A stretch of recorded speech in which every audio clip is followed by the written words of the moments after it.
और सबसे high voltage चुनाव हो रहा है पश्चिम बंगाल में। पूरा मीडिया पश्चिम बंगाल दिखा रहा है। बहनों भाइयों, पश्चिम बंगाल की लड़ाई ज़बरदस्त है और एसआईआर के बाद की वहाँ की लड़ाई अपने आप में इतनी कठिन सभी पॉलिटिकल पार्टीज के लिए, खासतौर पर टीएमसी और बीजेपी के लिए। एक समय कभी टीएमसी और कम्युनिस्ट पार्टी का मुकाबला हुआ करता था।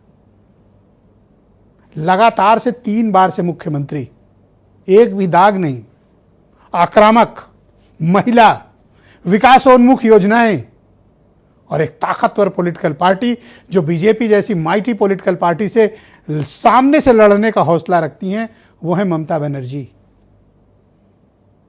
उनकी पार्टी का मुकाबला है बीजेपी से, लेकिन दोनों के वोट शेयर में ज्यादा अंतर नहीं है। और अगर इस अंतर को एसआईआर ने पाट दिया तो पश्चिम बंगाल में खेला हो वो। लेकिन बहनों भाइयों, ममता बनर्जी को हराना आसान नहीं है।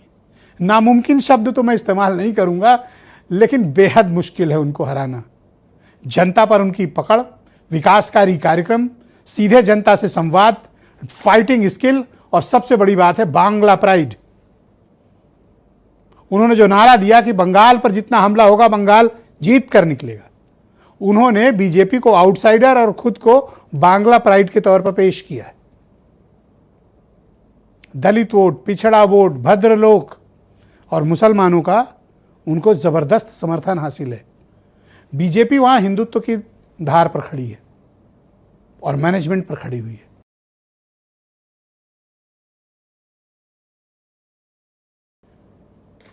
जो लोग ममता बनर्जी के राज से छुटकारा चाहते हैं वो कम्युनिस्ट पार्टी की तरफ नहीं, वो शिवेंदु अधिकारी और बीजेपी की तरफ देख रहे हैं। वो एक विकल्प बनकर उभरे हैं। 10% वोट शेयर वाली पार्टी लास्ट असेंबली इलेक्शन में 38% वोट शेयर लेकर आई, 28% का जंप बीजेपी को मिला। तो कोई बात तो होगी कि बीजेपी बंगाल में बढ़ रही है। तो इनमें सिर्फ एक नेता है जो विरासत से आए हैं, लेकिन उन्होंने अपनी योग्यता को साबित किया, स्टालिन। बाकी ये 3 जो आप चित्र मेरे पीछे देख रहे हैं, ये अपनी राजनीति, अपने कार्यक्रम, विकासोन्मुख योजनाएं, अपनी फाइटिंग स्किल, जनता के लिए लड़ने और विकास के नाम पर राजनीति में आए। कोई 3 बार, कोई 4थी बार के कार्यकाल के लिए जनता के बीच में है। बहनों भाइयों, इसलिए ये चुनाव बेहद दिलचस्प है। तो सिर्फ उत्तर भारत के ही चुनावों पर नजर मत रखिए, देश के इन 5 राज्यों के चुनाव में आपका स्वागत। कुछ बयान सुने आप।